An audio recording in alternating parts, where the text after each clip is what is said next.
Bonjour, nous vous saluons tous. Nous, c'est Analysons Congo. Nous avons l'aimabilité encore de venir être devant vous. À ce moment-ci, nous avons le plaisir aujourd'hui de recevoir l'éminent homme de Dieu, l'ancien premier ministre de la République démocratique du Congo et sénateur et plutôt député.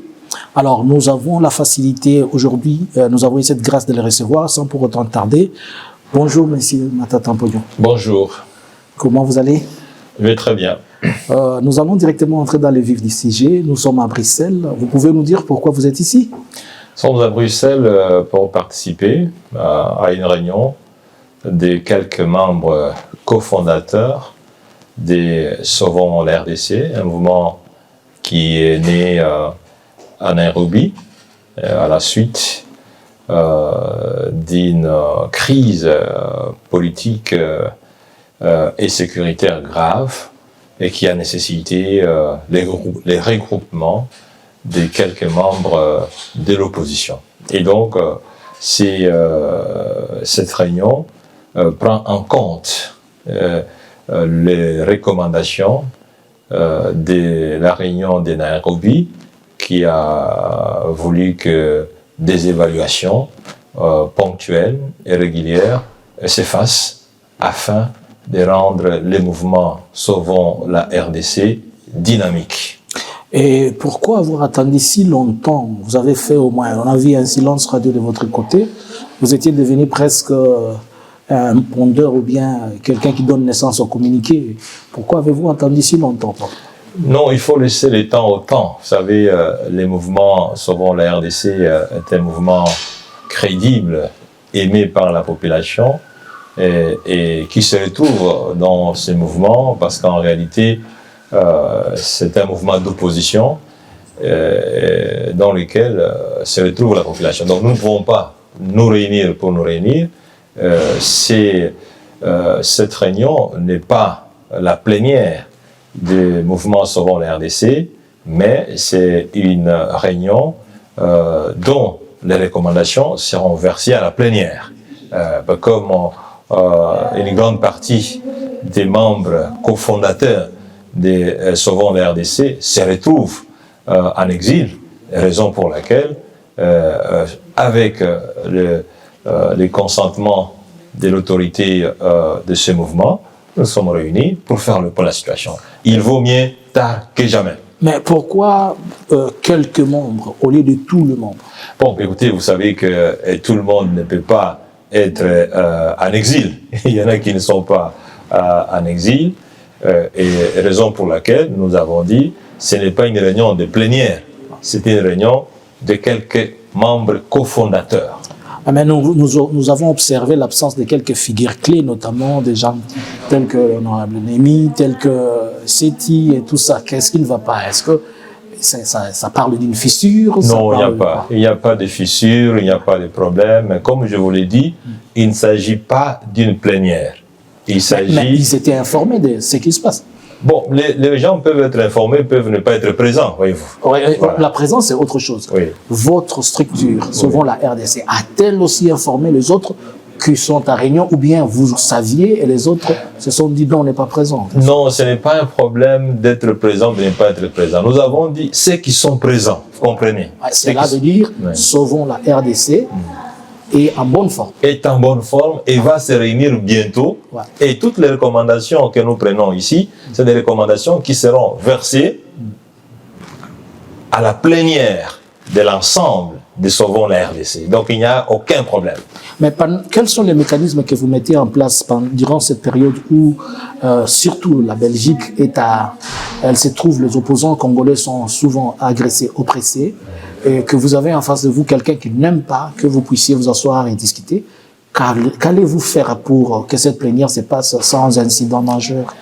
Écoutez, nous avons pris toutes les dispositions sécuritaires, notamment en ce qui concerne les lieux de l'organisation de cette rencontre, mais aussi la protection des proximités à l'endroit où nous réunissons aujourd'hui, parce que comme vous le savez, le pouvoir est disposé non seulement à matraquer les gens de l'intérieur, mais aussi à l'extérieur, ce qui est dramatique. Mais je pense que toutes les dispositions ont été prises pour que les membres cofondateurs des Sauvons la RDC qui se sont décidés de se réunir à Bruxelles, d'organiser la rencontre dans un milieu beaucoup plus sécurisé. Moi-même, comme vous le savez, je n'habite pas en Belgique, mais toutes les dispositions ont été prises de manière à ce que mon arrivée et mon bref séjour puissent se passer dans des conditions plus ou moins sécurisées. Okay. Votre autorité morale, si j'en peux l'appeler ainsi, pourquoi l'absence du président, de l'ancien président sénateur à vie, Joseph Kabila, dans ces mini-sommets? Il n'y a pas un problème d'absence parce qu'il n'a pas prévu d'être là. Comme je vous l'ai dit, il ne s'agit pas d'une réunion plénière. Le président Joseph Kabila Kabange, qui avait été en tout cas élu ou plébiscité comme le leader du mouvement Sauvons la RDC à la suite de la réunion que nous avons eu à Nairobi, n'était pas prévu de participer à la réunion. Voyez-vous, comme je vous l'ai dit, il ne s'agit pas d'une réunion plénière des Sauvons la RDC, il s'agit d'une réunion de quelques membres se trouvant disponibles, présents au moment précis à Bruxelles, voyez-vous. Et donc, les résolutions vont pouvoir être versées à la plénière, et à ce moment-là, le président Joseph Kabila Kabange, qui a donné son quitus à cette rencontre, puisse être informé et puisse présider la réunion qui devra viser l'adoption de toutes les recommandations de ces sommets, ces mini-conclaves de Bruxelles. Pouvons-nous savoir quelques lignes de conclusion de ces mini-sommets? Bon, écoutez, d'abord, nous avons au niveau politique constaté la dégradation de la situation politique, la dégradation de la situation sécuritaire. Comme vous le savez, l'insécurité, ce n'est pas seulement à l'est, mais non, c'est à l'ouest, dans la périphérie même de la capitale Kinshasa, ce qui est dramatique. Du point de vue économique, nous avons remarqué la dégradation de la situation économique qui se caractérise par une dépréciation de la monnaie, parfois une appréciation factice de la monnaie. En fait, il y a les yo-yo monétaires qui n'est pas favorable au pouvoir d'achat de la population. Et du point de vue et social, c'est pratiquement une catastrophe, parce que, comme vous le savez, aujourd'hui, les inondations sont telles que quand il y a même une petite pluie, il n'y a plus moyen de sortir. Les immondices menacent la santé et les embouteillages sont devenus les hit parades presque continentales, si pas mondiales. Et ces tableaux sombres de tout le secteur économique du pays ont fait l'objet d'un constat malheureux au cours de cette rencontre des quelques cofondateurs de Sauvons la RDC.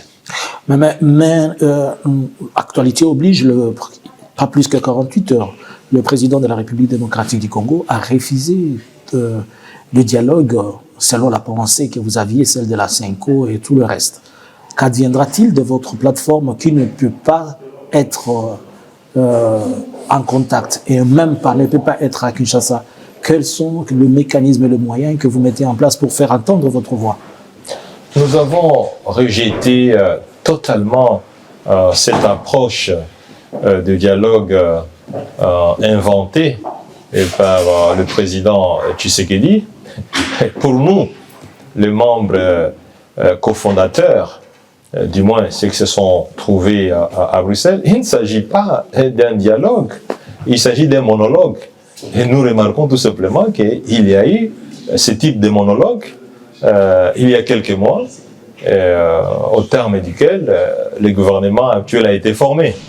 Et donc, si le président Tshisekedi veut faire un autre monologue, mais il peut le faire. Mais tout le monde le sait, que ce type de monologue, made in union sacrée, ne procède pas d'une analyse profonde et holistique de la crise Mais le procès d'une analyse superficielle et généralement, la solution proposée est plutôt une résolution superficielle aussi du problème et donc très fragile, une solution durable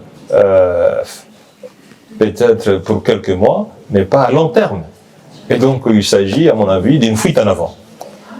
On a toujours accusé votre mouvement, votre plateforme, disons, d'être quelque part lié à l'AFC Barame 23. Quels sont vos liens, vos relations avec Nanga ainsi que l'AFC en particulier, AFC Barame 23? Écoutez, Monsieur Prophète Kamani, mais je crois que les gens qui sont à Goma sont des Congolais.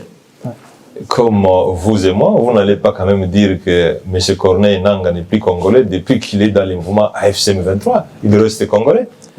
Et si les évêques sont en contact avec l'AFC M23, comment vous pouvez empêcher que le mouvement Sauvons la RDC ait des contacts avec l'AFC M23? Donc vous confirmez être en contact avec eux? Mais quel est le problème? Alors, puisque Kinshasa, toute personne qui parle à Nanga, d'office il est traître, d'office il n'est pas congolais. Mais écoutez, mais le gouvernement discute avec l'AFC M23. Mais c'est le gouvernement qui a droit, pas les citoyens. Enfin, mais c'est-à-dire que pour être citoyen congolais, il faut être au gouvernement. Exactement. Mais donc nous, ici, maintenant, nous sommes à l'extérieur du pays, nous ne sommes plus des Congolais. Par exemple, vous êtes d'abord en contact avec Kabila, vous êtes en contact avec Nanga, finalement vous êtes anti-congolais. Enfin, mais je pense qu'il faut... Nous devons comprendre, cher ami Kamani, qu'il n'y a personne qui a le monopole d'être congolais. Nous sommes tous congolais. Et nous devons comprendre que l'avènement d'une rébellion dans un pays, ça veut dire tout simplement l'impuissance d'un pays à pouvoir garantir l'une de ses obligations constitutionnelles, qui est celle de garantir la sécurité des frontières, de permettre au peuple, à l'intérieur des frontières, de vivre en paix et en sécurité. Voilà la vérité. On ne peut pas faire une fuite en avant. Quand il y a la rébellion, quand il y a les groupes armés, quand il y a de l'insécurité dans un pays, mais le premier responsable, c'est le gouvernement, qui justifie par là son incapacité à utiliser ce qu'on appelle le monopole de la puissance publique. Si vous, M. Kamani, vous êtes incapable de garantir la paix et la sécurité à votre épouse, à vos enfants, à votre famille, mais n'accusez pas les voisins. Commencez par vous accuser vous-même d'être incapable de garantir la sécurité. Voilà. Nous avons réussi de vos mains cet ouvrage que nous vous présentons, qui est écrit totalement par M. Batatan Pognon, dont il parle de politique et économie. En quelques mots, vous pouvez nous dire ce que réserve cet ouvrage et si les gens en ont besoin, ils peuvent l'avoir? Je pense que les dirigeants de la République démocratique du Congo sont les premiers à avoir besoin de ce type d'ouvrage. Okay. Parce que quand vous regardez la façon dont la politique économique est menée dans notre pays, c'est comme une pièce de théâtre qui ne sait pas d'où commencer, où aller et où finir. La politique économique, c'est le véhicule du progrès de chaque nation. Et ce livre vous permet effectivement de comprendre comment vous devez diriger un pays. La politique économique, c'est justement le véhicule qui conduit un pays vers le progrès. Que faut-il faire? Il y a des politiques conjoncturelles, il y a des politiques structurelles, mais ces politiques doivent être conduites par ce qu'on appelle les leaders. Un leader, c'est celui justement qui, avant d'entrer dans le véhicule, il appuie sur le bouton pour dire « voilà là où je dois aller ». Quels sont les obstacles que je vais rencontrer? Quelles sont les solutions que je vais prendre? Et moi je pense, comme je l'ai dit dans ce livre, l'Afrique est en panne de leaders. L'Afrique doit chercher, de la même façon que vers les années 50, les années 60, nous avons eu des pères de l'indépendance, des leaders politiques qui ont compris qu'il fallait mettre fin à la colonisation. Mais de la même façon aujourd'hui, l'Afrique, y compris la RDC, a besoin d'un autre type de leader. Pour éviter ce que nous voyons aujourd'hui, nous avons, M. Kamani, un type de colonisation par des Africains eux-mêmes qui colonisent leur peuple en leur refusant la liberté, en leur refusant la richesse, en détournant massivement des fonds, comme ça s'est fait actuellement en RDC. Et ça, c'est dramatique. Nous vivons une autre colonisation par nos propres frères africains et congolais. Et ce livre, heureusement, c'est un livre qui vous permet effectivement de savoir ce que vous devez faire pour développer un pays. Imaginez-vous, pour terminer, M. Kamani, savez-vous que l'Inde était moins développée que la RDC en 1960? Ah bon? Mais je vous l'ai dit, vous allez le voir dans ces livres. Okay. Savez-vous que les pays comme le Singapour, en moins de 50 ans, créent des miracles? Savez-vous des pays comme la Corée du Sud, vers les années 60? C'est tout proche de la RDC. La RDC, une crise de gouvernance et de leadership inimaginable. Et donc, le secret est dans ces livres. Lisez-les avec appétit. Merci. Merci, M. Patrick Tamponio, pour l'interview que vous avez accordée à Analysons Congo. Merci aussi à tout le monde qui nous avait suivis. Vous pouvez l'avoir en nous contactant. On peut aussi vous demander à l'Excellence où vous pouvez vous procurer ces livres et le lire et découvrir les merveilles qui sont dedans. Merci et à la prochaine. Merci beaucoup. Analysons Congo subscribers.